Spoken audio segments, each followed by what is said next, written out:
na sa mukha ko eh. Bakit ako nasisibo? Dami-dami na to. Sira ako na lang. Dagol, ano ba yan? Uy, ako naman. Parang nga to sa dagol, oh. Sakit ako pa Di ka marunong. Nakagaw ka eh. Ako na. Nakunahan ka pa kasi. Ako na. Sabi niyo ako na. Ako na, hindi ka marunong. Yes! Ano palang ginagawa niyo dito? Kaya pala, hindi na kayo nakakadalaw sa Riles. Kasi busy kayo sa babaeng to. Si Annie? Ha? Honey mo na siya? Oo. Honey nilang lahat.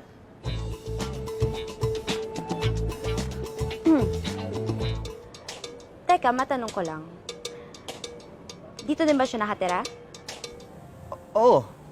Teka, kayong apat? Tapos, siya? Ew! Di na kayo nahiya? Ang lalaswanin nyo! Ano? Sumagot kayo! Ano bang paki nyo? Jowa ba kayo ng mga boys? Kidlat, sino ba yung girlfriend mo? Wala. Kulot. Sig. Dagol. Wala.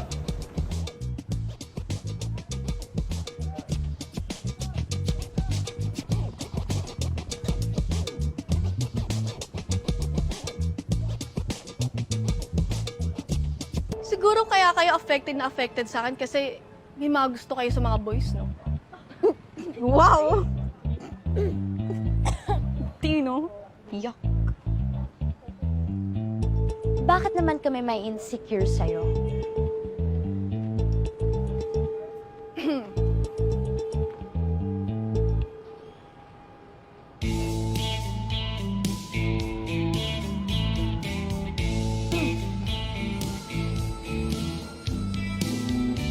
Sabi ko.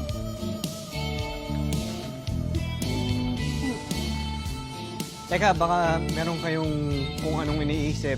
Wala kami ginagawang masama dito. Eh ano yung mga ungol na narinig namin kanina, ha? Nilinis kami kanina. Yun yung kinabibisihan namin. Tsaka kinuha namin yung agyo sa taas, kaya tatalon-talon kami doon.